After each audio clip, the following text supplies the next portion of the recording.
भारत में एक सुबह ऐसी भी थी जब सूरज तो निकला, लेकिन लोगों की आवाज राजनीति की एक दबंग परछाई के पीछे कहीं अंधेरे में दब सी गई थी। गलियों में सुबह सुबह अखबार बांटने वाले वो साइकिल के पहिए थम चुके थे।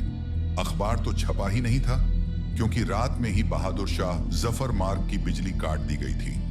जब सुबह सुबह प्रसार भारती के जरिए एक आवाज गूंजी, भाइयों और बहनों, राष्ट्रपति जी ने आपातकाल की घोषणा की है। इससे आतंकित होने का कोई कारण नहीं है। The President has proclaimed emergency. This is nothing to panic about. These words spelled doom for the fundamental rights that the Constitution gave us.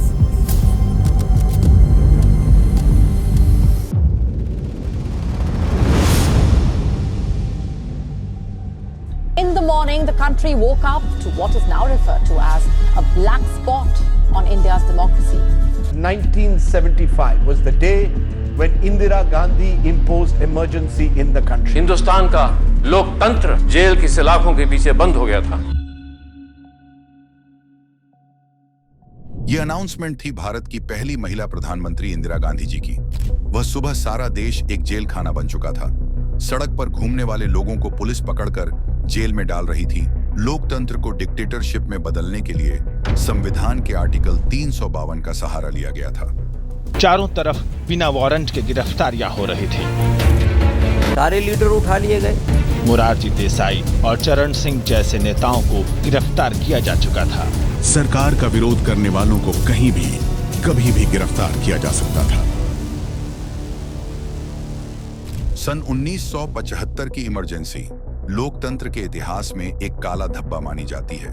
क्या यह इंदिरा के द्वारा लिया गया एक गलत राजनीतिक फैसला था, या फिर इंदिरा की जिंदगी के पीछे और भी बहुत से ऐसे राजनीतिक फैसले छिपे हुए हैं जो इंदिरा की भारत पर राज करने की मंशा को साफ तौर पर सामने रखते हैं।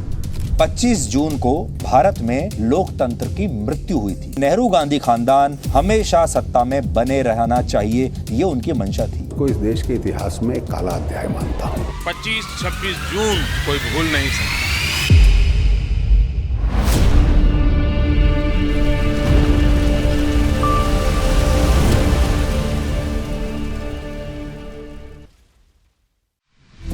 जून सन 1975 की सुबह कांग्रेस के मुख्य सचिव तिहाड़ जेल पहुंचे और जेलर से कहा, कैदियों की जगह जेल में खाली रखिए। इस बात को तब उतनी गंभीरता से ना लिया हो, पर इमरजेंसी की सुबह जब जेलें भरी गई तब इस बात का मतलब भी समझ आ गया। जेपी के अलावा अगली सुबह लाल कृष्ण आडवाणी, अशोक मेहता, अटल बिहारी वाजपेयी जैसे बड़े बड़े दिग्गज नेताओं को गिरफ्तार कर लिया गया। शांति से किए जा रहे आंदोलन को सरकार के आदेश पर पुलिस द्वारा हिंसा का सहारा लेकर दबाया जा रहा था। आम नागरिक भी अगर इमरजेंसी के विद्रोह में सड़क पर उतरते तो उन्हें भी जेल की सलाखों के अंदर डाल दिया जाता। उस दौरान रेलवे के जो एम्प्लॉय हड़ताल कर रहे थे उन्हें भी अरेस्ट किया गया। साथ ही उनके परिवार के लोगों को रेलवे क्वार्टर से भी बाहर निकाल दिया गया था। आजादी के बाद देश के इतिहास में ऐसा पहली बार हुआ था जब देश के नागरिकों द्वारा किए जा रहे प्रोटेस्ट को बंद करवाने के लिए इतने कठोर कदम उठाए गए हों। न्यूज़पेपर 21 महीने की इमरजेंसी के दौरान बिल्कुल सुस्त पड़ चुके थे। खबर वही छपती जो सरकार छापना चाहती।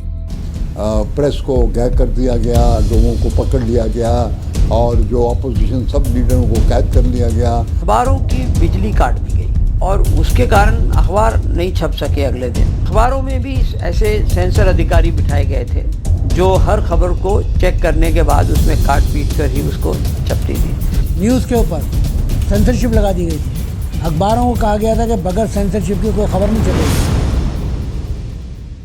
सरकार के इस फैसले को देखकर कांग्रेस के नेताओं के बीच आपसी विवाद हो गए और कांग्रेस उस समय दो भागों में डिवाइड हो गई, ओ कांग्रेस और आर कांग्रेस। आर कांग्रेस में शामिल नेता इंदिरा के साथ थे, बाकी कामराज के साथ। जब इंदिरा गांधी ने अपनी ही पार्टी के नेताओं के खिलाफ ही फैसला लेना चालू कर दिए, तो क्या इसका मतलब यह था कि वह राजनीति में अपनी पकड़ बनाना चाहती थी, या फिर राजनीति और राजसत्ता में बने रहने की यह इच्छा इंदिरा गांधी में शुरू से ही थी, या फिर पारिवारिक विरासत की ये एक देन थी? उनकी नीयत बिल्कुल साफ थी। वो कोई ऐसा काम नहीं कर सकती थी जो देश के हित में ना हो। तो इसलिए हमें देखना चाहिए कि उस वक्त के हालात क्या बन गए थे जिसकी वजह से उस सरकार को मजबूरन ये अनहैप्पी कदम उठाना पड़ा।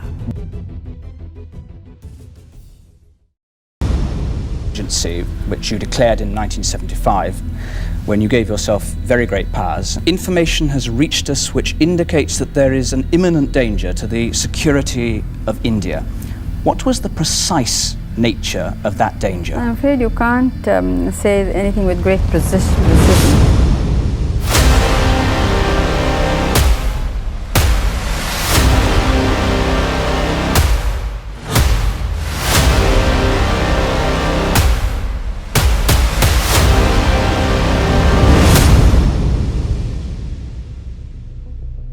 नवंबर 1917 को इलाहाबाद में इंदिरा गांधी का जन्म होता है। यह वह समय था जब पूरे विश्व में रशियन रिवॉल्यूशन चल रहा था और भारत अंग्रेजों की गुलामी की मार झेल रहा था। The revolution was that it should be something which would be organized and disciplined and led by a revolutionary vanguard. Of 1917, that revolution itself must contain within it terror, violence, dictatorship. Indira Gandhi का बचपन शुरू से ही राजनीति की बैठकों और चर्चाओं से घिरा हुआ था। 5 साल की उम्र से ही वह इन बैठकों को और चर्चाओं को गंभीरता से सुना करती थी। इंदिरा गांधी के घर का माहौल पूरी तरीके से राजनीति में रचा बसा था। यही कारण था कि इंदिरा गांधी की राजनीतिक इच्छा कहीं ना कहीं पारिवारिक विरासत के साथ साथ उनकी रुचि के भी देन थी।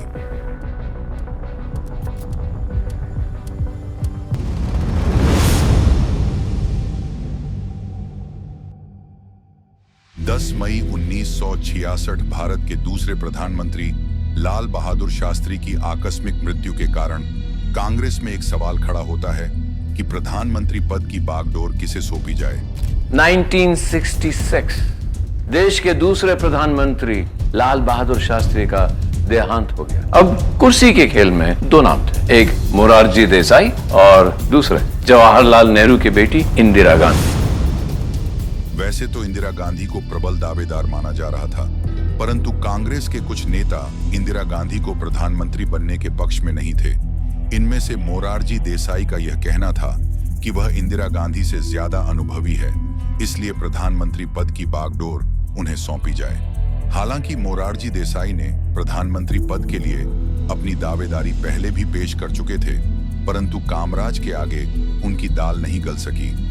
लेकिन इस बार कहानी पूरी तरह से बदल चुकी थी, क्योंकि इंदिरा गांधी और कामराज के बीच अनबन चल रही थी।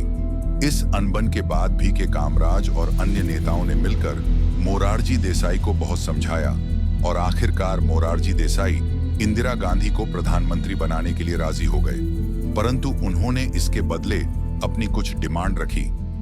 ठीक है, इंदिरा गांधी प्रधानमंत्री बन जाएगी, लेकिन मुझे उप प्रधानमंत्री का पद चाहिए। साथ ही मैं होम मिनिस्टर की कुर्सी की भी दावेदारी पेश करता हूं। मोरारजी देसाई की इस डिमांड से इंदिरा गांधी कुछ खास खुश नहीं थी, परंतु वह कोई इंटरनल चुनाव नहीं चाहती थी। इसीलिए उन्होंने मोरारजी देसाई की उप प्रधानमंत्री बनने की डिमांड को एक्सेप्ट कर लिया, लेकिन गृह मंत्री वाले पद पर उन्होंने कहा, उपराष्ट्रपति यानी कि पार्टी में नंबर 2 की भूमिका मैं मोरारजी देसाई को देने को तैयार हूँ, लेकिन कौन किस पद पर होगा, किसका पोर्टफोलियो क्या होगा, ये हम पहले ही तय नहीं कर सकते। रही बात प्रधानमंत्री पद की, तो मैं प्रधानमंत्री हूँ। जब तक मेरे खिलाफ कोई अविश्वास प्रस्ताव पारित नहीं हो जाता, तब तक कांग्रेस के लीडर और प्रधानमंत्री पद पर मैं बैठी हुई हूँ और इस पर कोई उंगली नहीं उठा सकता। इंदिरा गांधी के इस फैसले से कांग्रेस के नेताओं में आपसी फूट पड़ चुकी थी और कांग्रेस 2 भागों में डिवाइड हो रही थी, ओ कांग्रेस और आर कांग्रेस। ओ कांग्रेस के सभी नेता इंदिरा गांधी के पक्ष में थे और आर कांग्रेस के सभी नेता के कामराज के पक्ष में थे। के कामराज एक स्वतंत्रता सेनानी और एक मंझे हुए नेता थे और वह तमिलनाडु के मुख्यमंत्री भी रह चुके थे, या दूसरे शब्दों में कहें तो कांग्रेस के मास्टरमाइंड।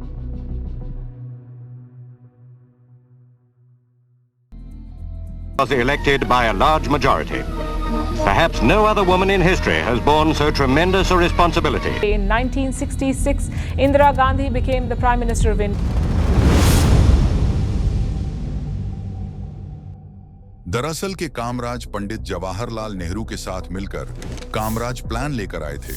इस कामराज प्लान में बहुत सारे कैबिनेट मंत्री और मुख्यमंत्री को इस्तीफा देने के लिए कहा गया ताकि इंदिरा गांधी की टक्कर का कोई भी नेता कांग्रेस पार्टी में ना हो। लेकिन लाल बहादुर शास्त्री, मोरारजी देसाई, एस.के. पाटिल, जगजीवन राम जैसे नेता समझ चुके थे ये सब कुछ किसके लिए प्लान किया जा रहा है, और यही एक रीजन था जिससे कांग्रेस पार्टी में फूट पड़ना चालू हो गई। लेकिन लाल बहादुर शास्त्री की मृत्यु के बाद इंदिरा गांधी जी को प्रधानमंत्री बनने में के कामराज ने महत्वपूर्ण भूमिका अदा करी। लेकिन 1967 के चुनाव में कांग्रेस को बहुत बड़ी हार झेलनी पड़ी। 1967 में ही राष्ट्रपति सर्वपल्ली राधाकृष्णन का कार्यकाल खत्म हुआ। तब राष्ट्रपति के रूप में कांग्रेस संगठन ने नीलम संजीव रेड्डी का नाम राष्ट्रपति पद के लिए सामने रखा।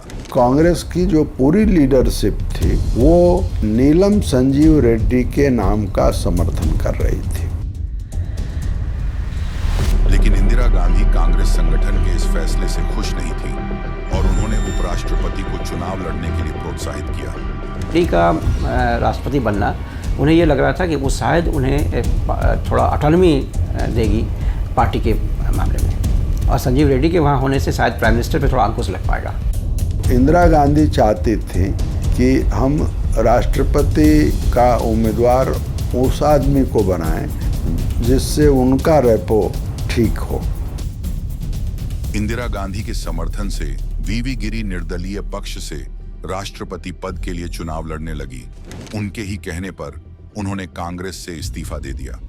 चुनाव से एक दिन पहले इंदिरा गांधी ने कांग्रेस के सभी नेताओं को प्रेरित करते हुए कहा, हर किसी को अपनी अंतरात्मा की आवाज सुननी चाहिए, वो कीजिए जो सही है।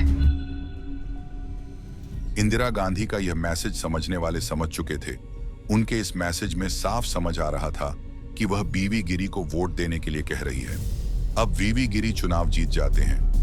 वीवी गिरी 4 गिरी road, त्यागराया Nagar, Madras 17 has been duly elected to the office of the President of India. अब जो भी कांग्रेस के सभी नेता जो पंडित जवाहरलाल नेहरू के समक्ष थे वह इंदिरा गांधी से नाराज हो गए। लेकिन इन नाराज नेताओं में एक नाम था के कामराज। 1969 में मीटिंग बुलाई जाती है और सभी नेता मिलकर यह डिसाइड करते हैं कि इंदिरा गांधी को कांग्रेस से निकाला जाए, परंतु इंदिरा गांधी ने इस्तीफा नहीं दिया। तभी राष्ट्रपति वीवी गिरी ने इंदिरा से कहा उन्हें पूर्ण बहुमत चाहिए होगा। तभी इंटरनल इलेक्शन में इंदिरा गांधी को 229 कांग्रेस सांसद ने वोट दिया, पर अभी भी वह पीछे थी। कामराज के सबसे बड़े दुश्मन कहे जाने वाले डीएमडी की पार्टी ने इंदिरा गांधी का साथ दिया और इसी के साथ इंदिरा गांधी की कांग्रेस में वापसी होती है।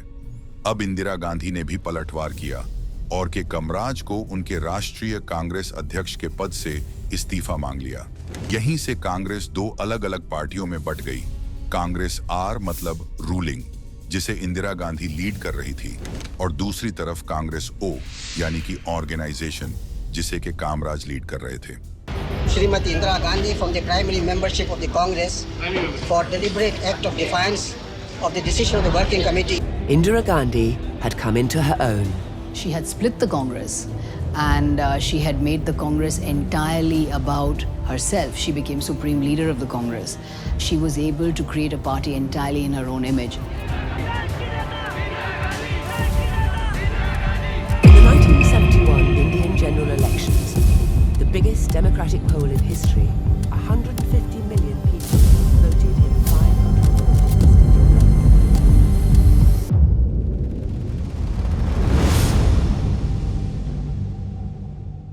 In the 1971 Indian general elections, the biggest democratic poll in history, 150 million people voted in 540 constituencies.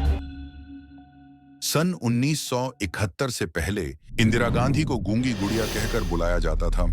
She'd be the Gungi Gudiya, the dumb doll in the front. and the powerful men of the Congress would rule from behind. But the Gungi Guriya turned out to be the nemesis of the old men. So under that quiet, docile exterior that she presented, very strategically presented, was a powerful political brain. ऐसी गूंगी गुड़िया जो अपने Congress party के बुजुर्ग राजनेताओं के इशारों पर काम करती थीं और खुद फैसला नहीं ले पाती थीं। लेकिन कहते हैं ना, वक्त बदलते देर नहीं लगती और वक्त सिक्के के जैसे होता है। अब किसके पक्ष में चला जाए पता नहीं। और यही चीज हुई इंदिरा गांधी के साथ 1971 में, जब इंदिरा गांधी पूर्ण बहुमत से चुनाव जीती और इंदिरा गांधी का वर्चस्व वापस बनने लगा। और उसके बाद इंदिरा गांधी को प्रियदर्शनी और मां दुर्गा का स्वरूप कहा जाने लगा और एक नारा बनाया गया, India is Indira and Indira is India. Women leaders in India are viewed at differently from women leaders in the West because of this whole concept of Shakti, Durga, goddesses of power. If a woman gets to that threshold, then she is looked upon with great veneration. Indira Gandhi का बुरा वक्त फिर एक बार शुरू हुआ। दरअसल साल 1971 में इंदिरा गांधी रायबरेली से सांसद चुनी गई थी। वहां उनकी जीत हुई थी। उनके विपक्ष में संयुक्त सोशलिस्ट पार्टी के प्रत्याशी राजनारायण चुनाव लड़ रहे थे, जिनको हार मिली। हार मिलने के बाद 12 जून 1975 को राजनारायण ने इलाहाबाद कोर्ट में इंदिरा गांधी के खिलाफ केस कर दिया और टोटल 6 आरोप लगा दिए। ये 6 आरोप इंदिरा गांधी की छवि को खराब करने के लिए पर्याप्त थे। 8 यशपाल, जो एक सरकारी अधिकारी थे, उन्हें इलेक्शन एजेंट बना दिया गया। 2 चुनाव में रिश्वत देकर उत्तराधिकारी इंदिरा गांधी ने खड़ा किया। 3 चुनाव प्रचार प्रसार के लिए वायु सेवा के विमान का दुरुपयोग। 4 चुनाव के लिए इलाहाबाद के एसपी और डीएसपी की मदद ली। 5 मतदाताओं को अपनी तरफ लाने के लिए इंदिरा गांधी ने उन्हें शराब बांटी। 6 और इंदिरा गांधी ने निर्धारित सीमा से ज्यादा चुनाव में खर्च किया। 12 जून को ही इलाहाबाद में जस्टिस ने राजनारायण की याचिका पर फैसला सुना दिया। इंदिरा गांधी ने चुनाव के लिए सरकारी मशीनों का दुरुपयोग किया। इसके अलावा बाकी सारे आरोपों को इंदिरा गांधी के ऊपर से निगलेक्ट कर दिया गया। परंतु इस एक आरोप के चलते जस्टिस सिन्हा ने इंदिरा गांधी के निर्वाचन को पूरी तरह से खारिज कर दिया और 6 साल तक उनके किसी भी प्रकार के चुनाव लड़ने पर रोक लगा दी। Judgment was in a very small matter that one of her assistants, who was paid by the government, had actually done election work for her, which should have been only done by people paid for by the party. There were trivial charges. As the Times London said, this is like dismissing a prime minister for a traffic offence, dismissing her for a parking ticket. It was the most challenging period of governance in India ever. इतना सब कुछ होने के बाद इंदिरा गांधी ने एक emergency meeting बुलाई, जिसमें इंदिरा इस इंडिया और इंडिया इस इंदिरा का नारा देने वाले राज बरुआ ने इंदिरा गांधी जी से कहा कि जब तक कोर्ट का आखिरी फैसला नहीं आ जाता, आप कांग्रेस की राष्ट्रीय अध्यक्ष बन जाइए और प्रधानमंत्री मैं बन जाता हूं। बाद में इस स्थिति को संभाल लिया जाएगा। People surrounding Indira Gandhi, including her son Sanjay and the Siddharth Shankar Rai of West Bengal, who told her that, look, the situation is getting out of control. As a result of this judgment, you have to step down from being Prime Minister. And I believe Jagjeevan Ram, who was an acolyte at that time, said, Madam, you know, if you want to resign, you can resign, but please leave your successor to us. लेकिन तभी इंदिरा गांधी के बेटे संजय गांधी की entry होती है और उन्होंने इंदिरा गांधी से कहा कि इतने दिनों की मेहनत के बाद किसी और पर भरोसा कर ही नहीं सकते। और इंदिरा गांधी और संजय गांधी ने मिलकर आपस में फैसला लिया, वह हाई कोर्ट के इस फैसले को लेकर सुप्रीम कोर्ट जाएंगे। He had some tremendous control over his mother, and her sympathizers always make out the point that it wasn't her, it was him who was behind it all. इस फैसले को supreme court में इंदिरा गांधी ने challenge किया और supreme court ने अपना फैसला सुनाया। सुप्रीम कोर्ट ने कहा कि वह हाई कोर्ट के फैसले पर पूरी तरीके से रोक नहीं लगा सकती लेकिन सुप्रीम कोर्ट ने इंदिरा गांधी को प्रधानमंत्री पद पर बने रहने की अनुमति पूरी तरह से दे दी, लेकिन वह संसद के तौर पर किसी चुनाव में मतदान नहीं कर सकती। इसी चीज को देखकर विपक्ष पार्टी भाजपा के सभी बड़े नेताओं ने इंदिरा गांधी से इस्तीफा की मांग कर ली। यही से गुजरात और बिहार में स्टूडेंट का आंदोलन भी शुरू हो गया और देश एकजुट हो गया। तब लोकनायक कहे जाने वाले जयप्रकाश ने विपक्ष की लीडरशिप की कमान संभालते हुए नारेबाजी के जरिए इंदिरा गांधी की सरकार को गिराने का प्रयास किया और इस्तीफा की मांग की आवाज को और ज्यादा बुलंद किया। छात्रों और जनता के आंदोलन में जो मुख्य बात उठाई गई थी वो यह थी कि प्रशासनिक और चुनाव संबंधी सुधार किए जाएं, जिससे कि चुनाव सस्ते हों, सही तौर पर प्रतिनिधित्व संभव हो और प्रशासन जनता के निकट आए। अब 12 जून से लेकर 25 जून तक इंदिरा गांधी को समझ आ चुका था कि स्थिति अब विपक्ष में जा रही है और पूरा देश एकजुट होकर उनके खिलाफ प्रोटेस्ट पर नारेबाजी कर रहा है और सरकार गिराने का प्रयास कर रहा है। अब 25 जून 1975 को जब विपक्ष के साथ साथ आम जनता, स्टूडेंट सभी रैलियां में उतरने लगे, बड़े बड़े विपक्ष के दिग्गज नेता भी एकजुट होकर इंदिरा गांधी के खिलाफ रैली में नारेबाजी कर रहे थे। धीरे धीरे पूरे देश में अब इंदिरा गांधी की स्थिति कमजोर पड़ती नजर आ रही थी। तब उसी रात इंदिरा गांधी ने अपने कुछ खास नेताओं के साथ मिलकर देश में इमरजेंसी का फैसला लिया। It was the darkest hour of Indian democracy. For 22 months, India was not a democracy. Nehru's dreams of constitutional democracy were buried by his own daughter. पहले तो हम अपने घर में ही थे। बहुत जब शोरगुल की आवाज़ आई तो हम निकलने की कोशिश करी। सीआरपी ने सबसे पहले गोली चलाई। यहाँ पे सीआरपी आई थी और उन्होंने घरों में घुस कर जो लोग घरों में रह गए थे उनको घर में से निकाला। ज़्यादातर जो ज़ईफ थे वो भाग नहीं सकते थे, उनको बाहर निकाल कर उनको पीटा। उनको पीटने की, जिनकी उम्र 70 साल की 75 साल की थी, उनको पीट कर यहाँ से ले गई। हमारी यहीं सामने गली के अंदर एक लड़के की गोली लगी, वो सामने आकर गिरा। सामने नहीं, कुछ बुढ़े ज़ईफ लोग भी जो कि जख्मी होकर सामने से चले आ रहे थे। यही शोरगुल बहुत ज़्यादा बर्पा था। यहाँ तक कि ये हुआ कि शाम तक कुछ लोगों के मकानात बुलडोजर लगाकर तोड़ दिए गए। उसी वक्त ही शाम को यहाँ पे कर्फ्यू का ऐलान कर दिया गया। यहाँ पूरे इलाके में कर्फ्यू लगा रहेगा। तकरीबन 72 घंटे का टाइम यहाँ पे कर्फ्यू लगा रखा।